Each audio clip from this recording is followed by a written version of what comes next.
look because that's how I feel. Well, it's good because you're looking really good, man. And Oh, thank guess what? We are live here. For anyone who's watching, you. Oh, thank you so much for joining tonight. We have a very special guest being Scott Palmer, author of A Memory of Song. And I do not have a physical copy on me to show you, but Scott himself has a version of his book right now, the with pre-release edition. The Look at Kindle that thing. resale stripe to go and everything. We've got our nice little Nightwood logo down here. How's it feel to finally hold it in your hand, man? Does it Oh, feel incredible. insane? Oh, man, it feels incredible. Oh, did I show you this? Right No. here, number 4 on the inside. Praise for a Let's see. memory of song. Bibliotheory. Bibliotheory. That's me. That's you, man. You made it. Look at that. That is so freaking awesome. Yeah. Isn't there a map in there too? Because I remember looking at it on the ARC edition. These maps And are so these things gave me ooh, trouble. I would definitely they gave me some trouble with the KDP version, which I can mhm. definitely get into later. But yeah, actually, I would love to spread the word of when you try to put a full page image in KDP. Atticus alone doesn't cut it, unfortunately. Which it does. Ingram's a little bit easier on you. They don't make you work as hard for it, but. Does it just Atticus? I was giving you issues there. Yeah, well, the problem is like a bunch of technical stuff that'll bore the heck out of anybody, but it's essentially the formatting. It's essentially the sizes. Atticus is limited in the sizes. I Mhm. needed some lead on the whole manuscript to get Yeah, these pieces into the map because it moves around, and you'll see when you get the KDP version, this one's really clean and nice, but some of them that have looks good. a border on them, right? Like it shifts around a bit. So KDP wants you to put some bleed in there, so if that map shifts around and Hmm. I've basically publishing's been an incredible journey, but I definitely feel like I hit every branch on the way down. What I was Especially the past 2 weeks for you, sir, which we're definitely gonna get into, yeah, because I mean, I'm sure that you hit a lot of branches right there, and yeah. I'm super happy that we're kind of making our way back through the It brush makes here. me after that, I'm gonna actually crack my first beer Oh, for there we go. the last little bit. Okay, let's do it. I'm sorry to take your skit, but I'm gonna lead into this with Do a it. Anderson's Craft Brewery. It's a local London brewery. We've got a premium lager here. It's ice cold, really, really, really cold. Have you had this one before? What's that, brother? Have you had this one before? Yes, I have had these. So this is like, let's see, that's just a, that's just a clean lager. That's a really nice, smooth beer. I Low, love lagers. it's a Lagers are low, my low favorite. alcohol. It's got a smooth, crisp. It's a smooth, crisp lager, brewed with premium malt, and it's well balanced floral hop character. How about Look at that? this. Scott leading the brews. That works for I'm just me. too excited. Like I said, it's been a Can you long tell this 2 weeks. one What do you got? what's the flavor on this one? Can you tell what it is? The Strawberry flavor? lager. Yeah, they didn't try to hide that one, eh? No, it's a Beta Brewing, and I've never tried a strawberry lager before. I've had a strawberry, I think a wheat ale in the past, but not a strawberry lager. So I'm kind of interested in seeing how this one tastes. I don't see a percentage though on this There's one. a So, strawberry beer that my oh, wife and I used to get when we would go out to this place called Beer Town. Can't Beer remember what it's Town, called right now, but it's called Fruly, and Fruly. it was just like a dessert beer, and I was like, these are dangerous because you could easily slip 6 of these down your throat and not even know. This one, you can drink a lot of this one too because this tastes very good.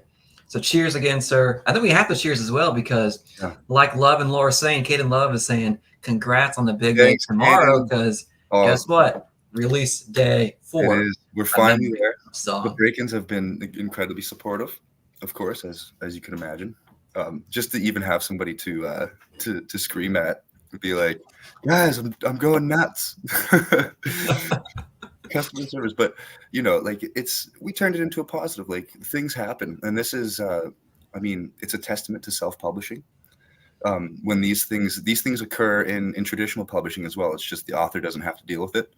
Yeah. You know what I mean? Mhm. And it's just one of those things. Like we just roll with the punches, and like you got to come through it. When you've come this far, you can't let something like that put you down. You know what I mean? You've got, Mhm. especially when I'm holding the book in my hand.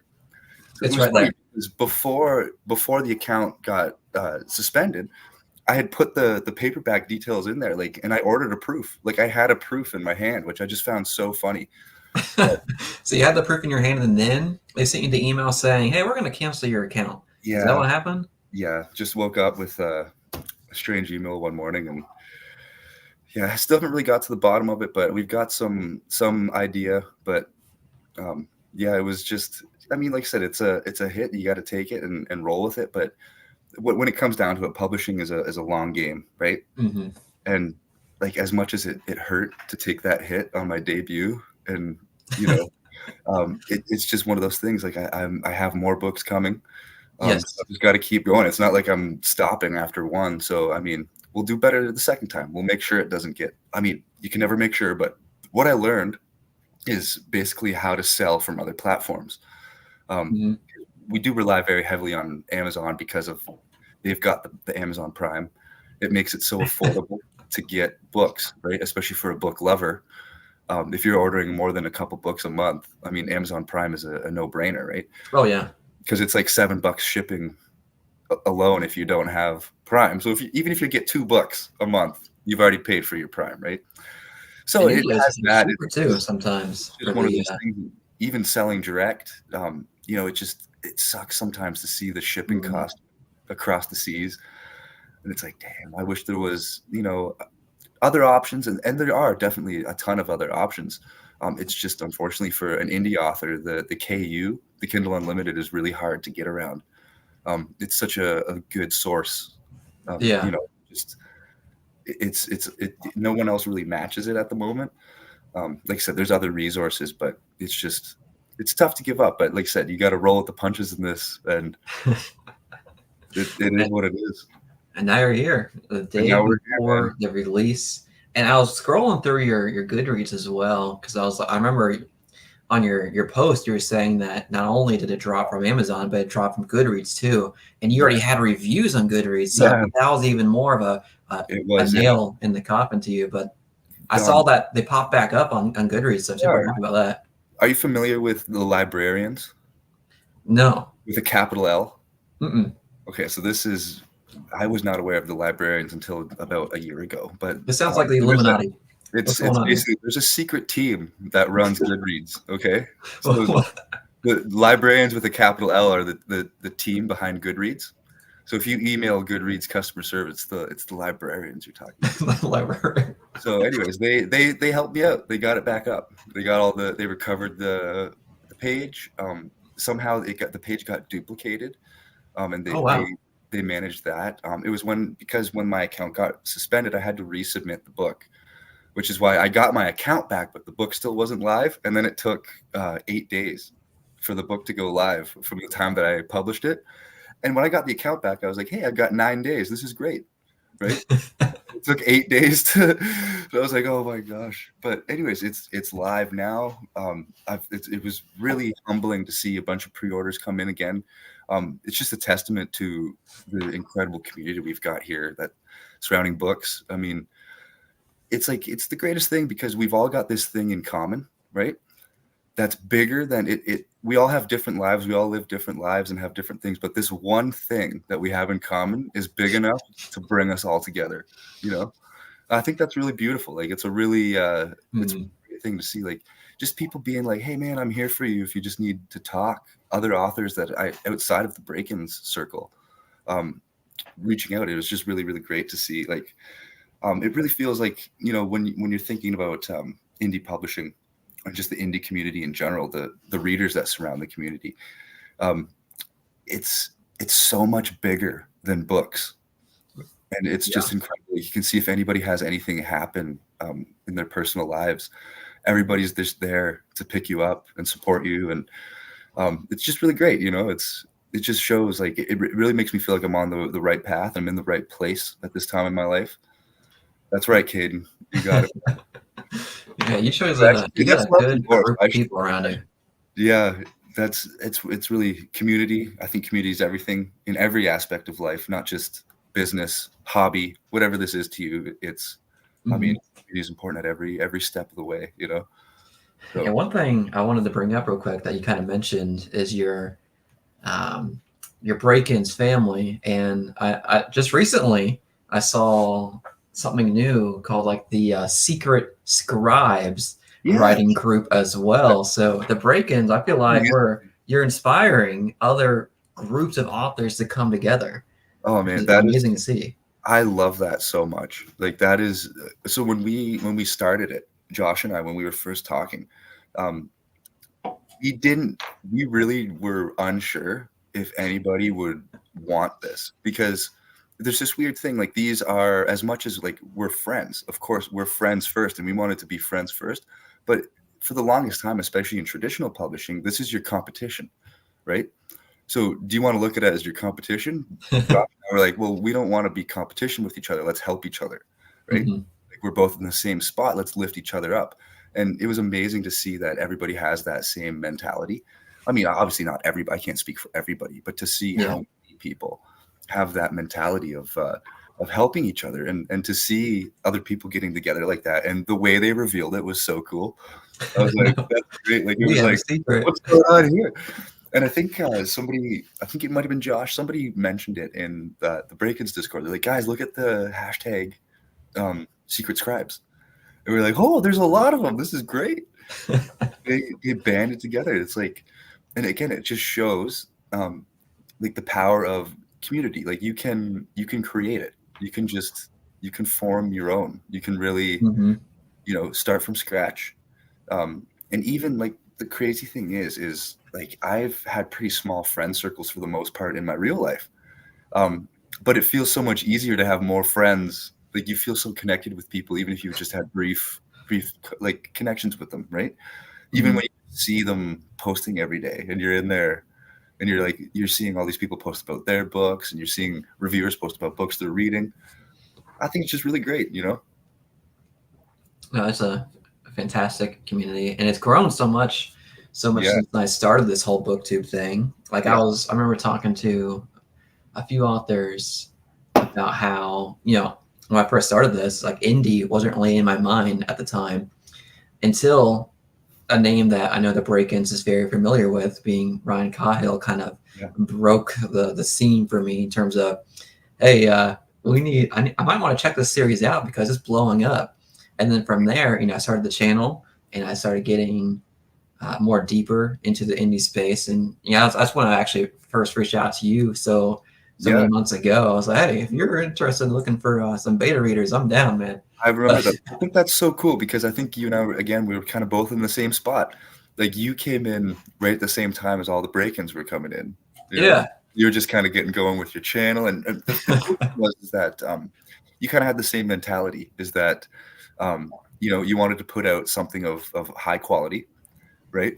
So how do I make sure I'm putting out the highest quality? Well, I better connect with all these readers and authors, right? Hmm. Make sure I'm giving these guys what they want. And I think that's like obviously from, if you want to look at it from a more selfish point of view, I think that comes into it.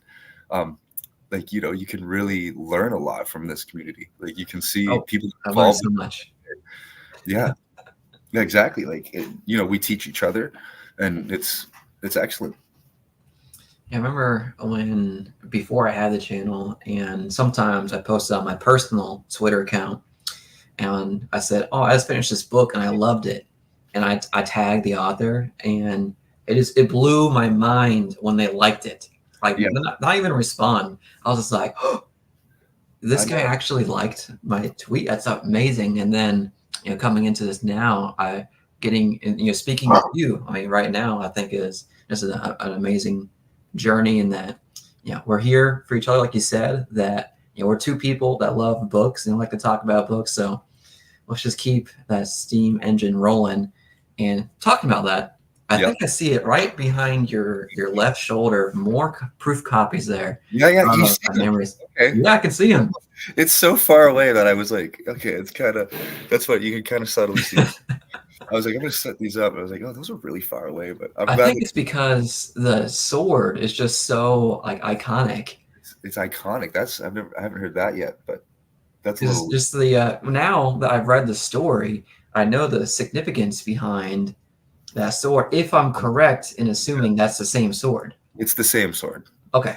and I Good. love that. Like, of course, when I was trying to think of the cover, I didn't have anything in mind for the longest time, to be honest. And that twist to the sword that I added in, that came in later drafts. It used to just be a more regular sword Oh, that really? wasn't as exciting. Um, so it was really cool to see how that kind of came out. And then I was like, this would be a great cover. I mean, I just kind of saw the whole thing, and I was lucky. So the funny thing is, I said to my cover designer, Stuart Bache, Mhm. I was like, I want. He asked, like, what do you want for the cover? It's kind of like explain the scene. If you want characters, if you want a background, if you want Yeah. like just explain the scene in a few words. So I said, a tree grow or a sword growing roots from the hilt. What I told him, right? And then I gave him the blurb, and then that was basically it. The blurb, and then that little a tree, a root, sorry, a sword with roots growing out of the hilt, and that's what he came back with. That was the first. He gave me two options. Like he Mhm. first came back with two different covers. This was one of the first. I was like, that one. He's like, okay, we're all done. That was easy. Like, holy Transaction complete. Boom. yeah. But it's just funny because he's a true pro. Like he's done so many covers that he just knows. And what's like really important about it is he understands the marketing side. Um, so one of the things, like if you're paying for a cover designer, it's important to kind of check out what they've done and check out some of the other books they've made covers for, and just kind of see how they fit in. Like see if this person understands that there's different covers you need for different genres. Um, Mhm. like you can understand a cyberpunk book if it doesn't have some neon colors on the cover. How do Like you know? How do you know? how do you know? It's kind of the same idea, even down to the font. I mean, fantasy's pretty Mhm. got a few fonts they use for everything, and just to offload that, like I understand all that stuff now, but at the time it was just so daunting to add that into the list of all the other things I needed to learn. So it was good to have a person that totally understood this is a book cover that fits into the epic fantasy genre, the dark epic fantasy genre that will catch the Mhm. eye of dark epic fantasy readers. And you know, as we've said it 100 times before, but you absolutely judge a book by its cover as much as you try not to. Unfortunately. Um, Mhm. and I mean, sometimes obviously there's exceptions. You'll get around it. Somebody's like, "This cover sucks, but the book's good." I mean, you'll get No, that if exact the book's same good enough, thing it'll get happened. picked up. If the book's good Uh, enough, it'll get picked up, and somebody will put a good cover on that thing. yeah. Well, sometime I don't know if you're familiar with Bain Books, who they do sci-fi and fantasy, but they have a series by what's his name here? How did I forget this name? David Weber, and it's called On Basilisk Station, and it has the worst cover I've ever seen in my life, but it's one of the best stories I've ever read. And I said that in my review video as well. It's just like if they change that cover, I feel like just more people just grab onto this series. What's crazy that this book is free, by the way, because there's so many books in the series. Yeah, Um, it's a good selling tactic, especially if your series mhm. is finished. So like that's the same thing. Like I have a novella coming out end like beginning like sorry, I'll just say July. It's coming out in July, and Yes, it's free.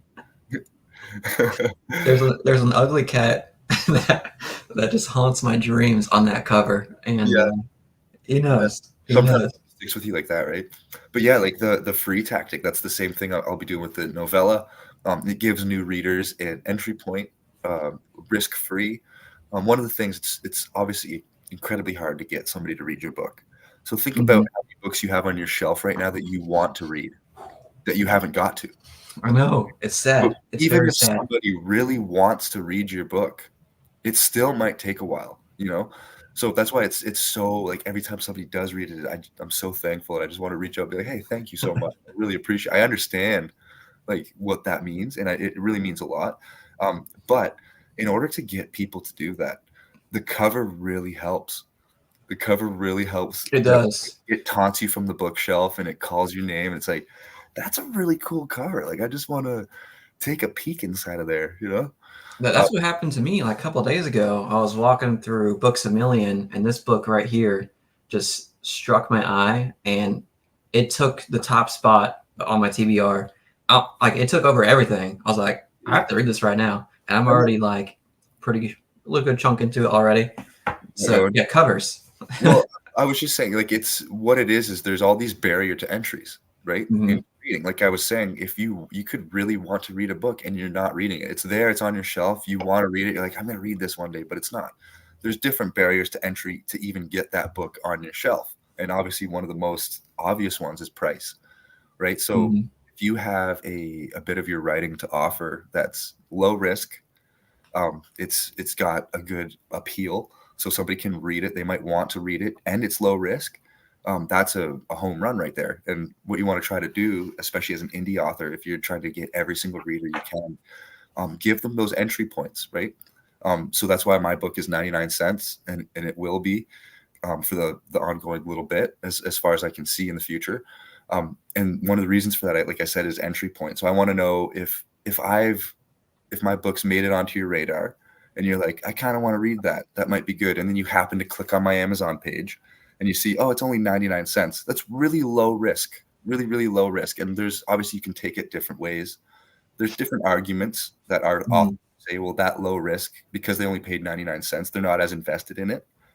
And that's true. I think that's a trade-off. You can charge more for your book and the person's going to be more invested. They paid more for it, so they want to read it. Um, Mhm. but my strategy was, and the way my wife and I think about it is basically casting a net, right? And we're going to cast that net as wide as possible. And a lot of them are going to slip through the cracks of the net.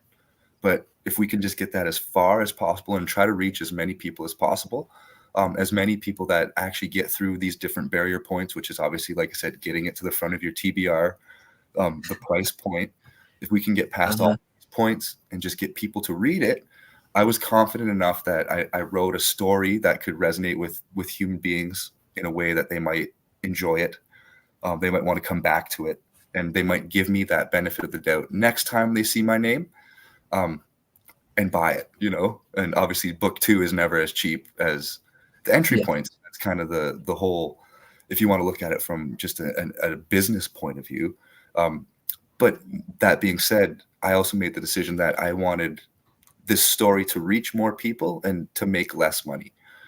I wasn't going to try to make a ton of money because I just wanted to get this out. I wanted to get it as far as possible. And like I said, casting that net as wide as possible. And I think one of the main really important things in that process is the price point and making it very accessible. So like I said, I'll have a 99-cent book, which is a full length book, 150,000 words. Um, Mhm. it's not like a short, quick read. It's about 400, 500 pages. And that's with like small 10-point print. Oh, Um, pinpoint. Wow. and then you get the novella, which is 20,000 words. It's a lot smaller, but that's free. So you can have a little taste that's free of 20,000 words. If you really like that, you can, oh, I don't mind spending 99 cents on this. And if you really like that, you might want to, invest in book two and three and maybe physical copies and blah, blah, blah. And, it's kind of, like I said, it was never about how much money I could make. It was how many people I could get to read my story. Right. How many people you can ensnare into your web? I see. I get you. And it's like, it's not an insidious thing. Like No, it's I'm good. I'm not gathering people up in my spidey web, saving them for later. But it's more just like I said, it's a wider reach. You sacrifice different things with whatever strategy you want to take. You're going to be sacrificing different things on either side. And obviously, like I looked at the expensive ebook as trying to harpoon fish rather than just cast a net and gather them all in. You're just trying to get those people that are going to be really good readers for you.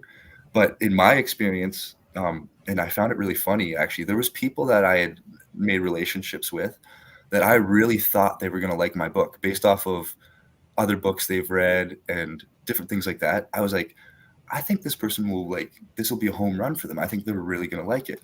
Mhm. And they didn't resonate with it as much as other people who I was surprised by, right? So I mean, there's always those things like you can know your readers to an extent, but you're never going to actually know like exactly what kind of fish. If you want to keep this metaphor of fishing, as we brought it this far, we might as well keep going, right? But I look at it as if you've used that, you're trying to, like I said, spread, branch out, whatever you want, whatever metaphor you want to use, reach as many people as possible compared to a more direct approach of trying to get one fan, one fan, one fan, one fan.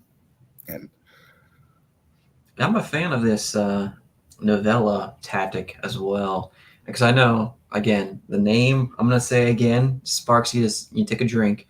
Ryan offered the fall for free as well, Yeah. which is what got me into the series. So your strategy that you just talked about is Yeah. exactly And it how worked. I got into it.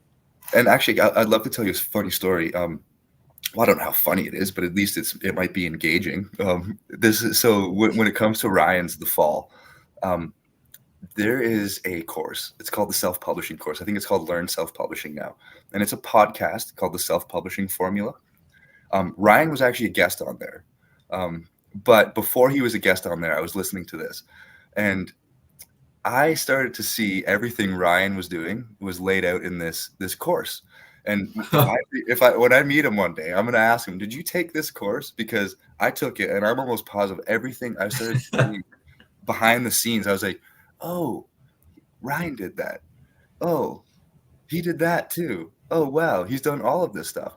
And basically, that free novella tactic that comes from the romance genre or the thriller genre.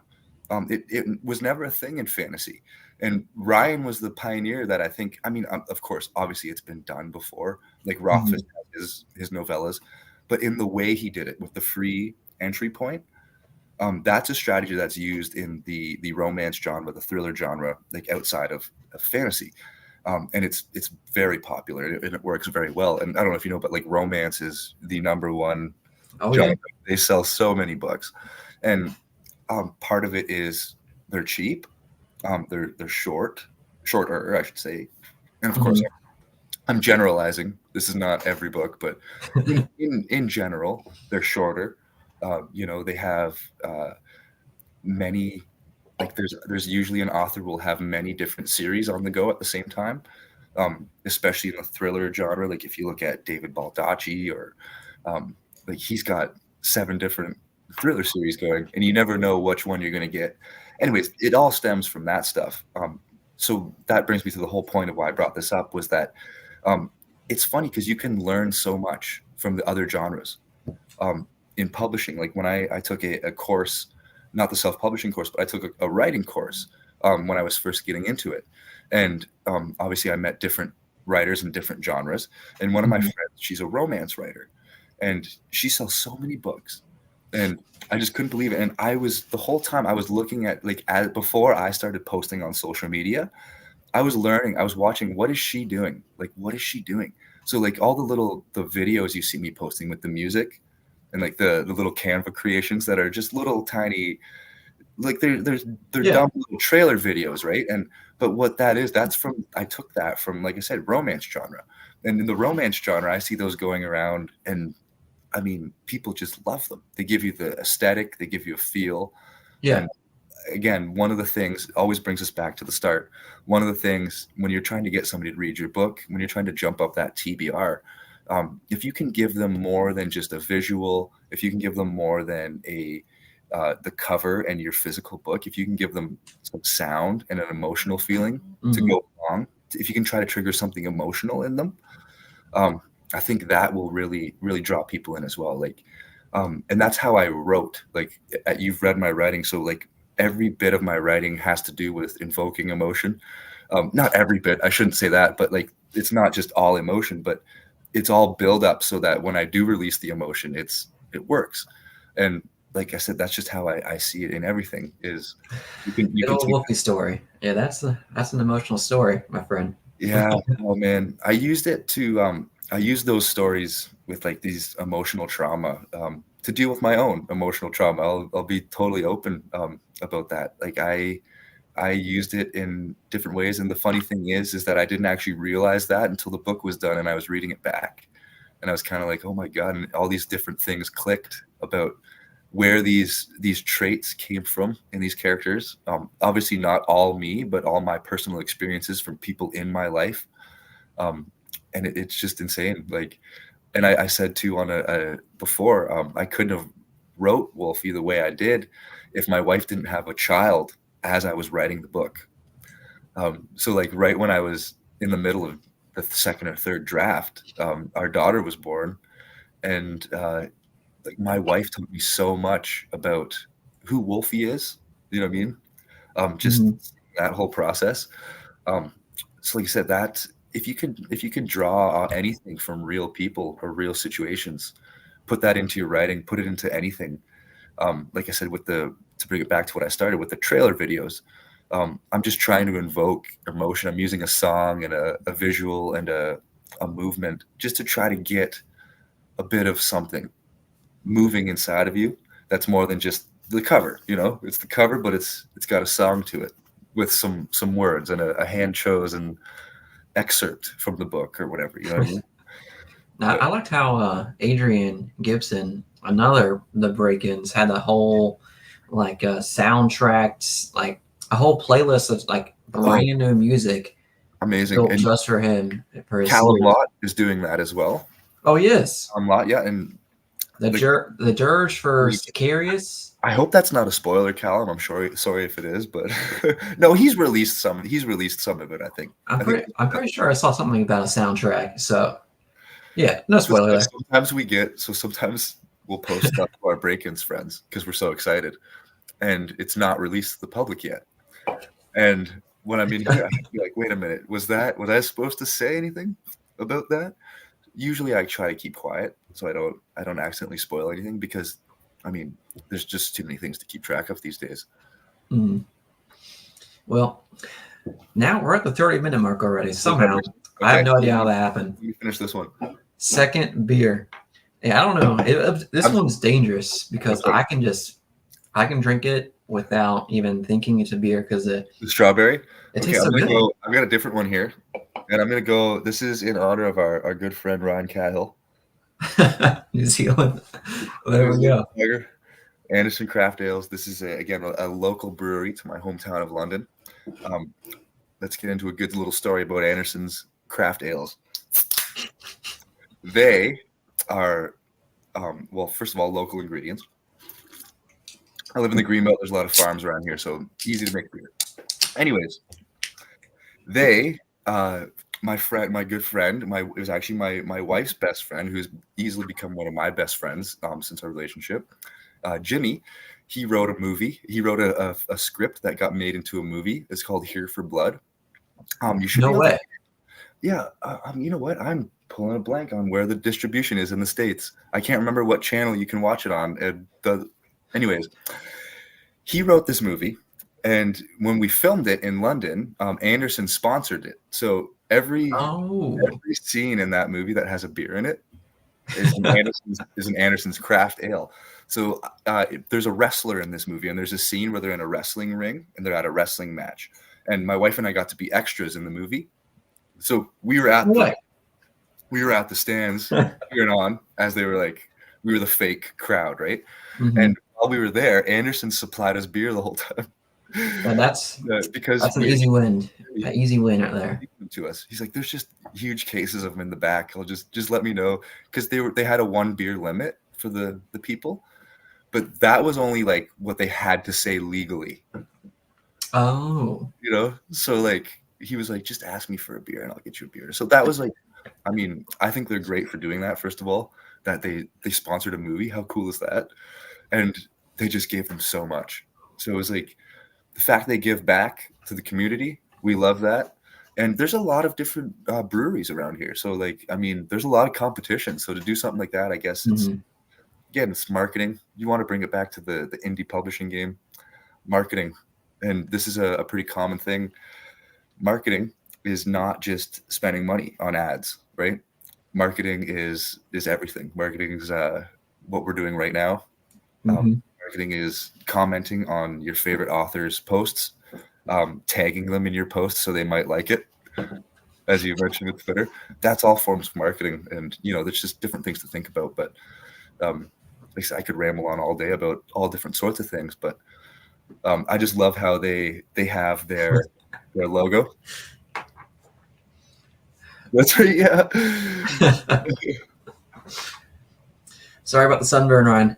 Yeah, well, that's right. It was definitely like, I thought that was a pretty good extra set. I mean, that's awesome as far as they go, and it only took like 3 hours. And they only had to film it like a few times, which was really great. And what was it called again? Like, Here's the Blood, you said? It's called Here for Blood. Here for Blood. Okay. Yeah. And it's like a cult,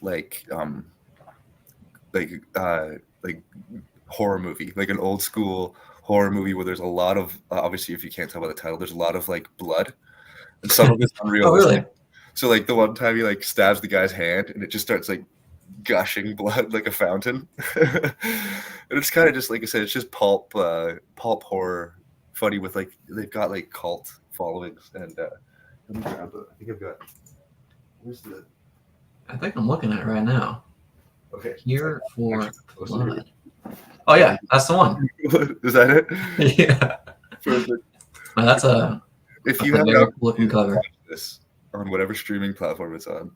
It is so hilarious. It is absolutely worth an hour and a half of your time. And we got that movie poster signed, of course, by my buddy. But yeah, it was funny to see. So obviously, naturally, because we're both writers, the two of us have excellent conversations all the time about the various aspects, the difference between screenwriting and novel writing. And actually, funny enough, it's so much harder if you're writing a screenplay and you make a movie. It is so much harder to get that movie in front of people than it is for an author to do the same. So you can post about your book, or sorry, you can post about your movie on social media and all that. But unless someone sees it on Netflix or Amazon or Hulu or something, it's very low likelihood they're going to watch it, right? Mhm. And that's why we actually get a really big up by, and again, why the Amazon thing was such a kind of big hit to me, because they are such a big trusted supplier. And there's something a little sketchy when you don't see, why aren't you selling on Amazon? You know what I mean? Like there's a subconscious thing that's just, it's so unfortunate. But it's just how human beings are wired. We get comforts in branding. And again, if you want to bring it to indie publishing, when you get a comfort in branding, it transfers over to your books. You want to make your books, you want to keep a similar branding across book 1, book 2, book 3, which comes back to a conversation about the covers. So when I'm looking at cover 2, I've got this tree thing going on, right? Yeah. So what we want to do is kind of keep that feel. You want to keep the same kind of spread on the page, so I've got to now design book 2 with book 1 in mind, because you want them to look good. I want, as an bookstagrammer, I want you to have some beautiful pictures of my book. I'm thinking about you here, okay? Like I just want it to look aesthetically pleasing. Again, breaking down another one of those barriers. The more aesthetically pleasing it all is, the more it fits in. All the branding ties in. I love how somehow I have woven beer and indie publishing into one conversation happening at the same time. You're really good at taking an idea and wrapping it back to the main point. Okay, so that, Aaron, I tell you, that took a lot of practice. I used to ramble on, as I do, as you can probably tell. I used to ramble on about things. My mind gets going, which is why I love writing, because I can just go and let my mind free. But I tend to ramble. I used to ramble and in a straight line and kind of forget where I started. People don't really like to talk to somebody that talks like that. It's not a great conversation if it just, it's nice to, when you're having a conversation, you try to fully think out thoughts. And oh my God, we're going to get deep right now. I learned this from Plato. Plato. Like So, the stuff you play with as a kid? Like you mush it all Plato, up? like Plato. Plato. Oh, Plato. So, Plato the philosopher. So he basically teaches you how to have a good conversation. And it is looping back to what you started. Let yourself go on a tangent, but bring it back. Try to figure out, why did we go on this tangent? What thought led to that thought, led to this thought, led to that? Why are they connected? And let's bring it back. Let's explore this thought fully. When you can connect all of these things together and you connect all these thoughts together, it feels satisfying, right? That's part of telling a story. If you want to tell a story or have a conversation, they're very similar, right? Like you want to, especially what we're doing, we're having a conversation live on social media to try to entertain people, right? So, of course, we're having a conversation. I would just talk to you, but we could just talk on the phone if we wanted to have a private conversation. Really, it's, of course, we're trying to provide entertainment. And that's what you're doing when you're writing a book. You're not just giving people your journal, right? You're not just giving people blind thoughts that don't have a complete thought. So I think it's the same thing. Like I said, conversation, writing a book, play dough. That's right. Not Plato.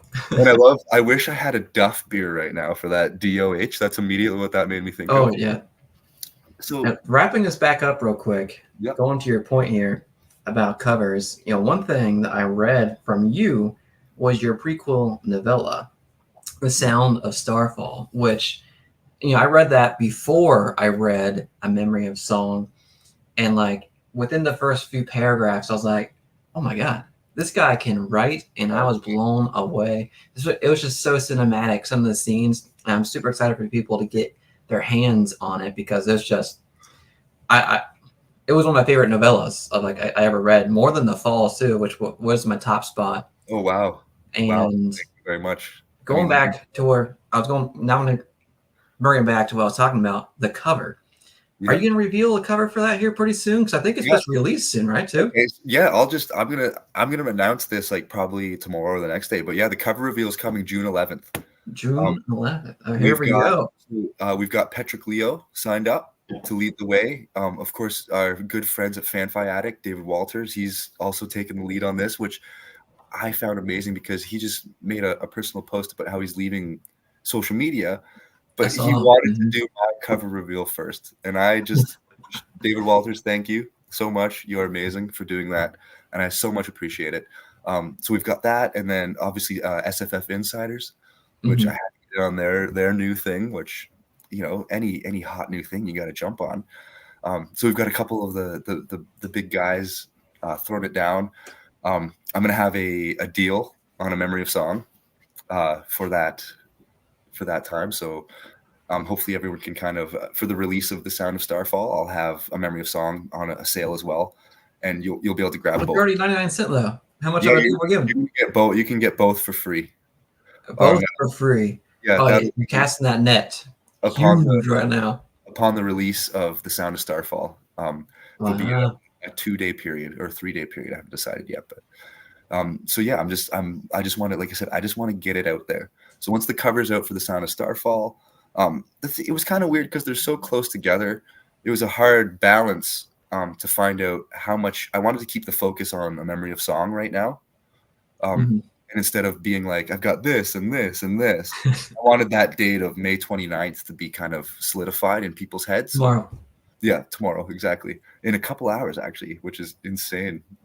3 hours, I guess, 3 hours, 15 minutes. Anyways, yeah, I wanted that.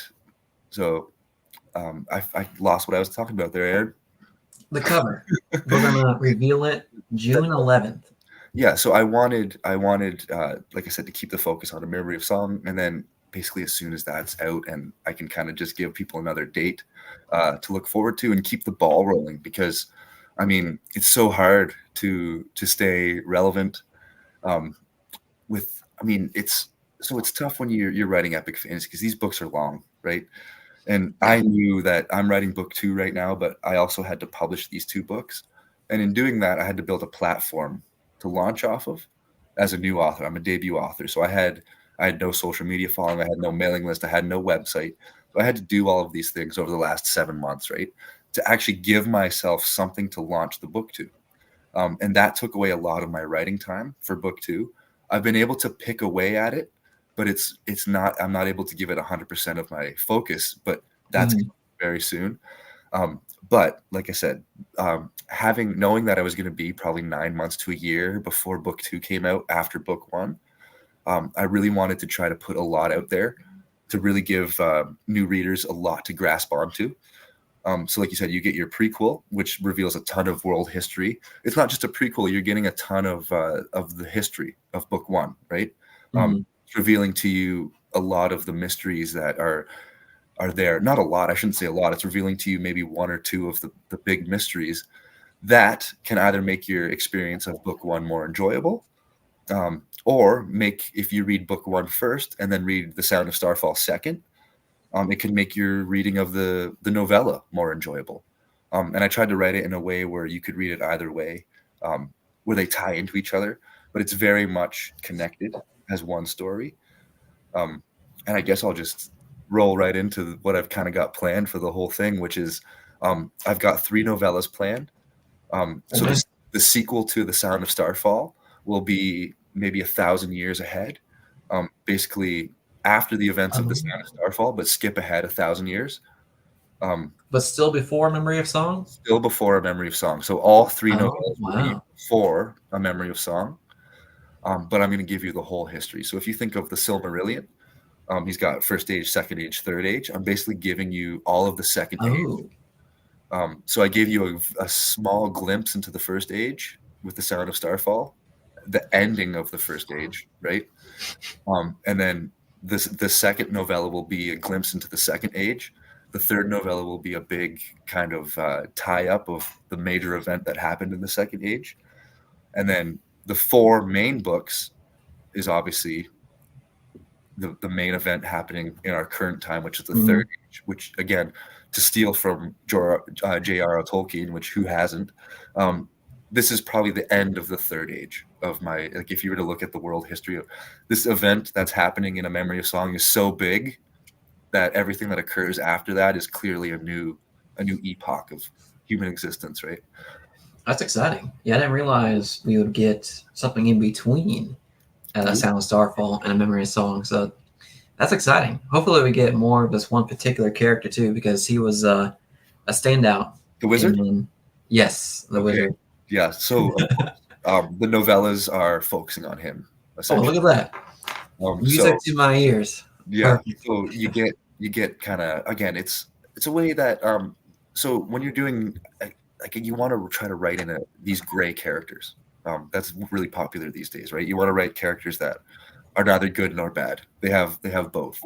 But you can do that, but you still need to write a satisfying story. You still need to have somebody who's really, really bad, and then somebody who's definitely better than that guy. Mhm. I mean, even if your hero is not perfect, they need to be there need to still be a dichotomy between the villain and the, like, otherwise, like, it's just not a really, it's not going to resonate as a story. So obviously, like, I needed the wizard, without giving too much away, I needed, to have a very clear dichotomy to my characters.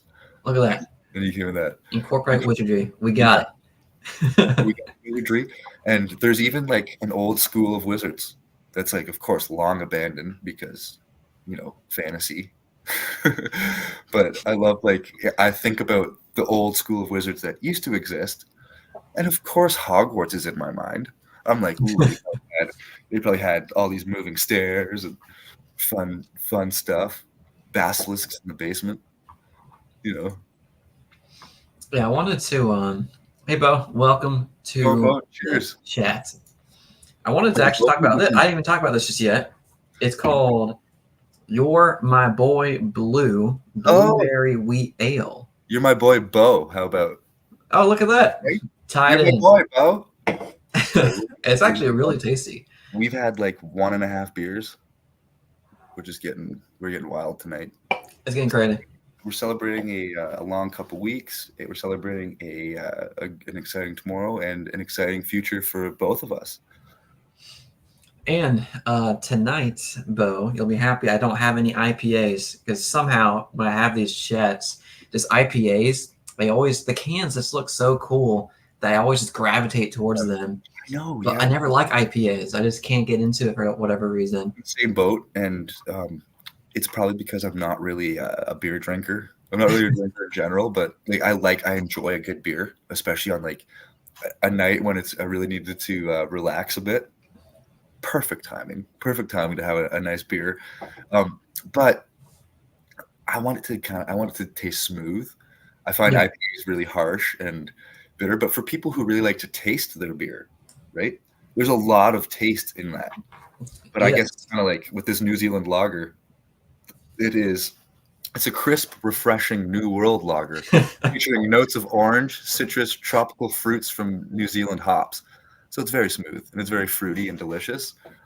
It's not like harsh and bitter, but those IPAs, they have like the same kind of bitterness I kind of find with coffee. Like, have you ever had black coffee? Different types of black coffee. Hmm.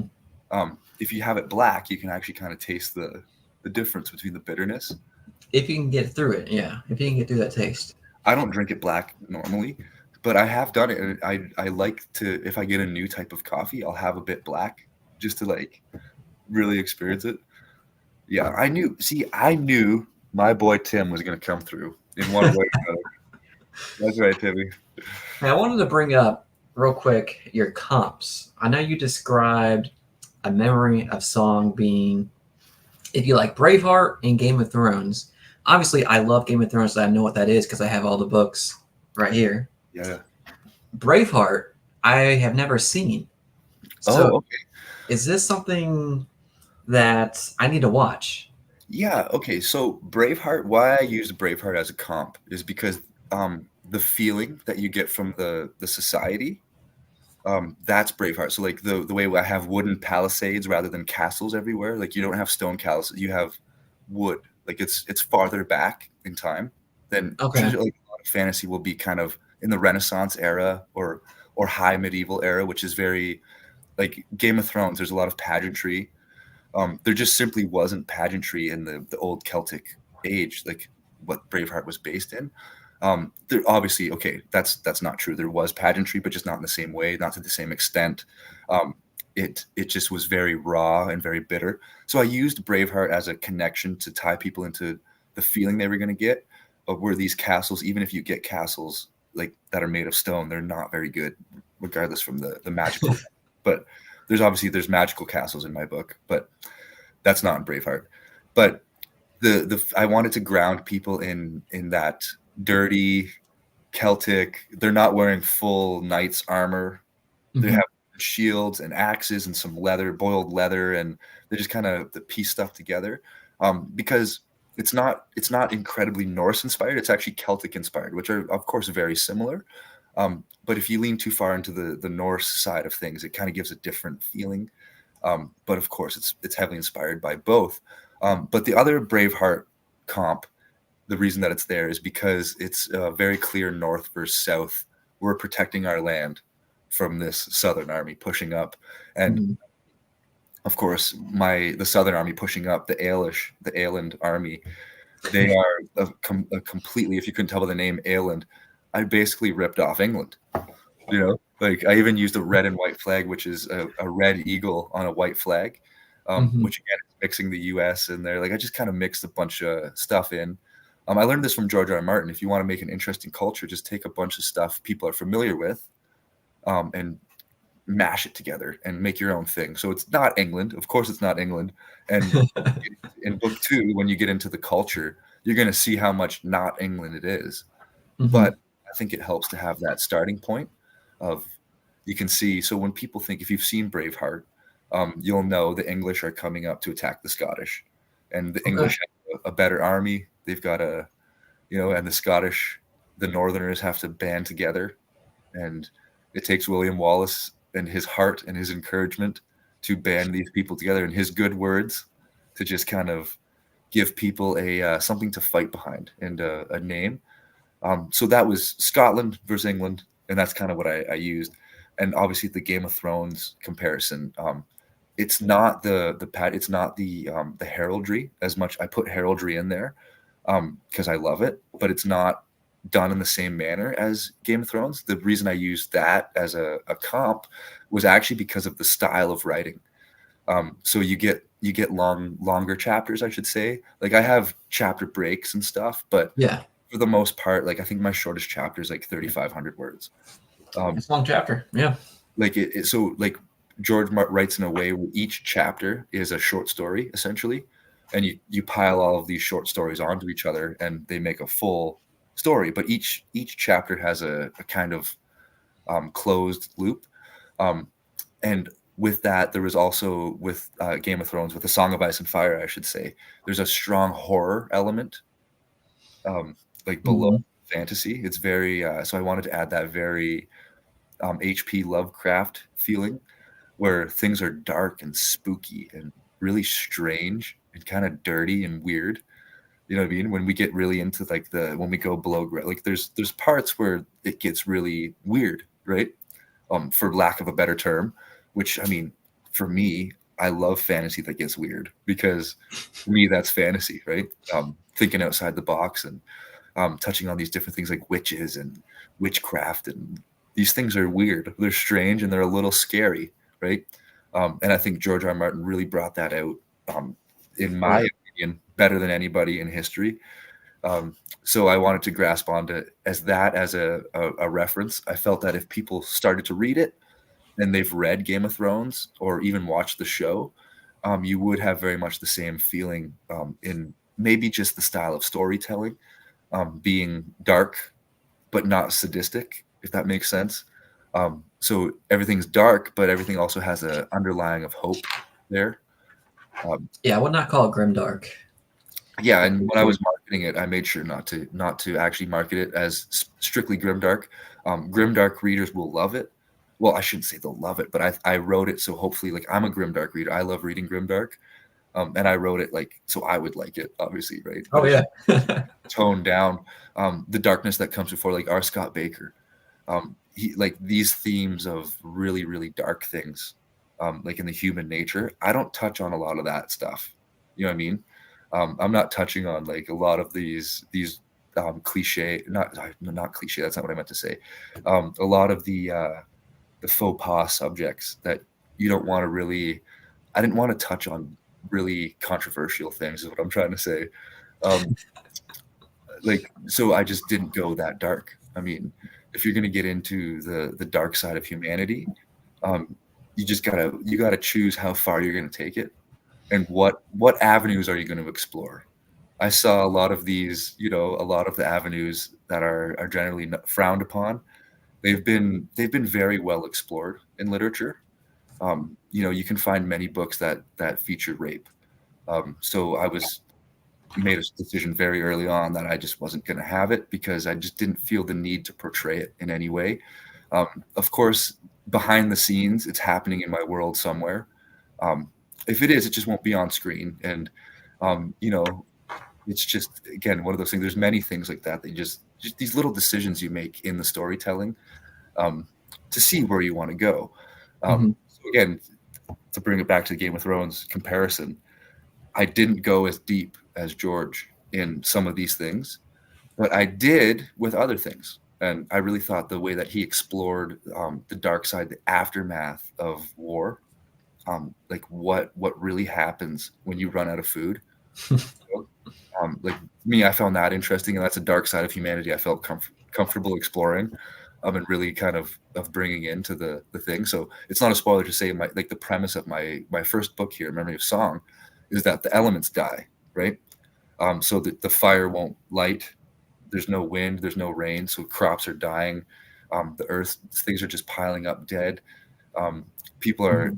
generally very hopeless. There's obviously still, from the research I did, there's a lot of things. You still have a ton of fresh water that would be available for many years. If it stopped raining, there you would find sources for many years. Of course, eventually it would all dry up, but people would still be able to survive. However, it would be harder. It would be much harder to cling to survival in a situation Yeah.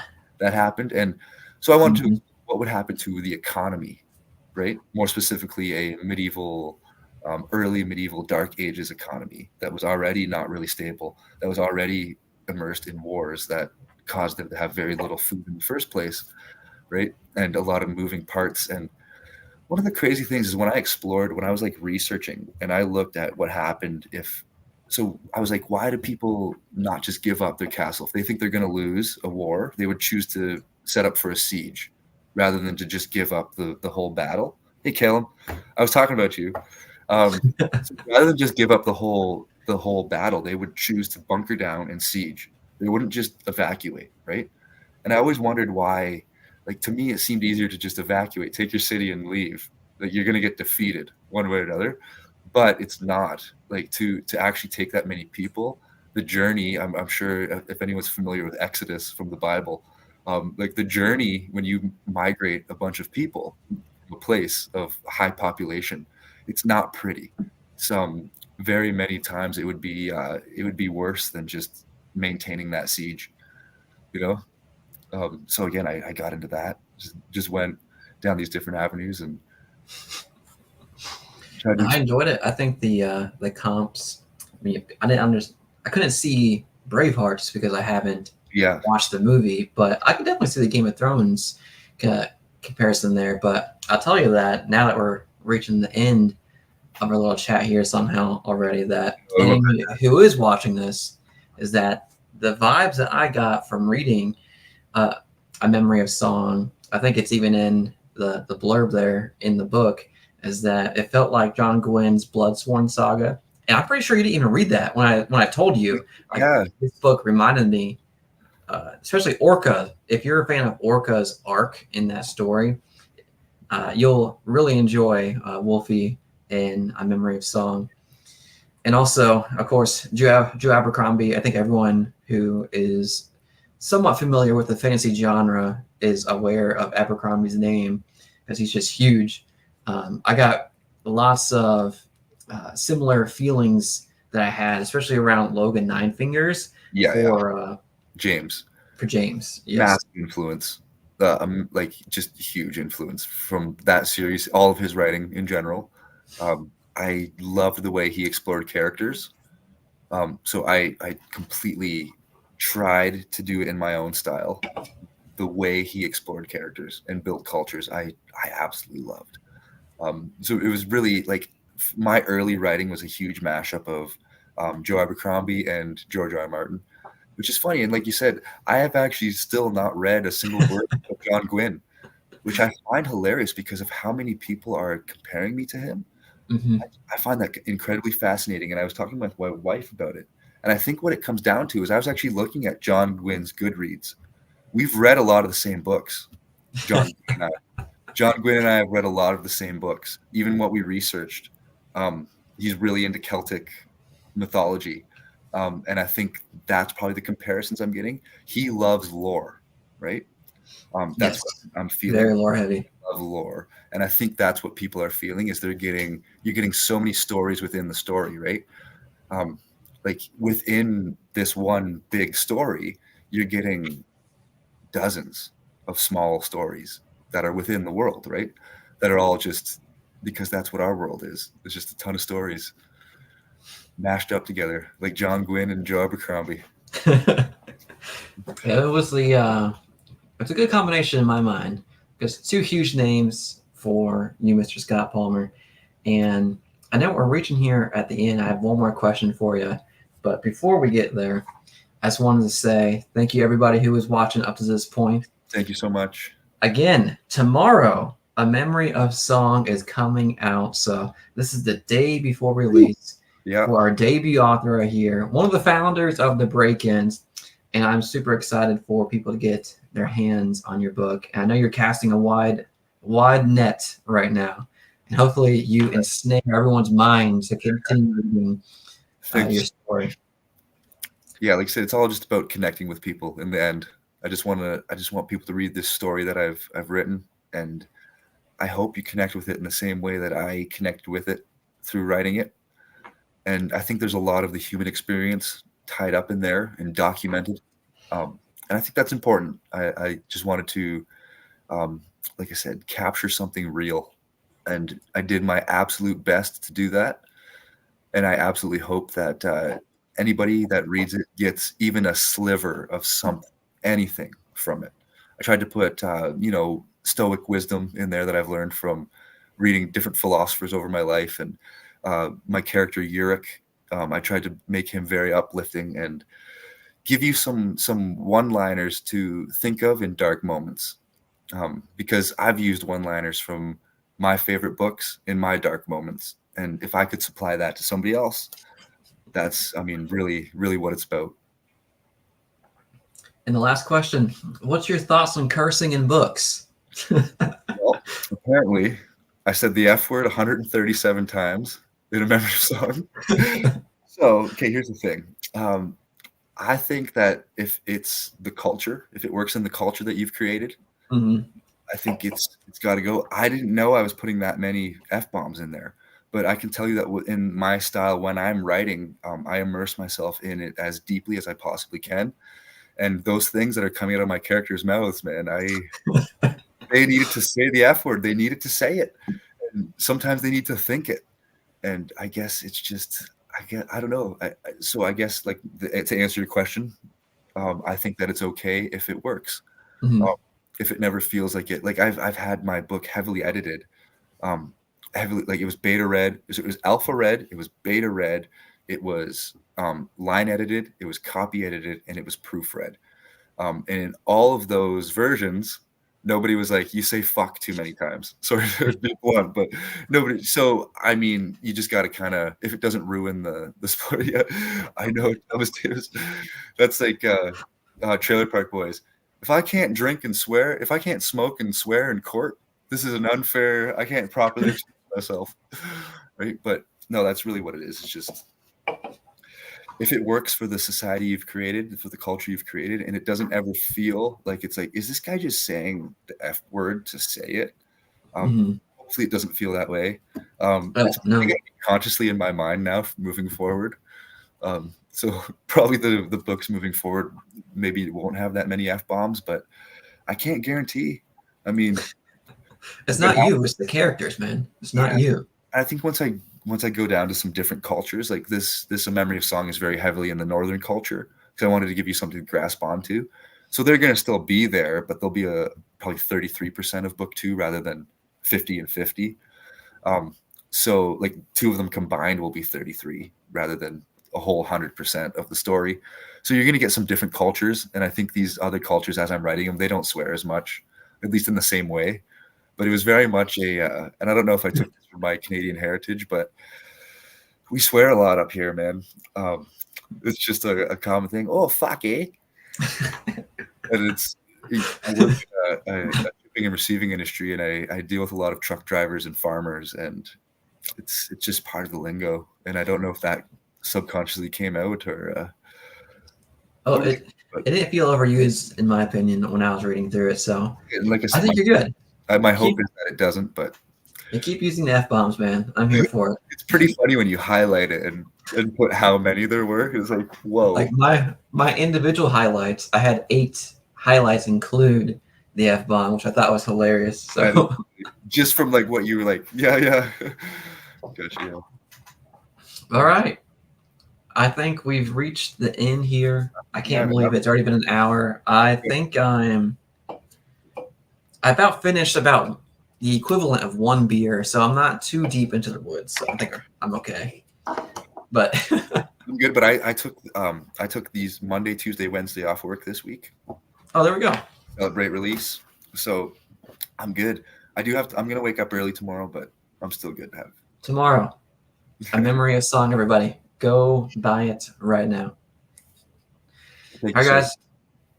guys. Again, thank you so much for joining in tonight. Thanks, Thank you again, everybody. Scott. I had a blast. Hope everyone has a good rest of your night and keep reading. Have a good one. Peace.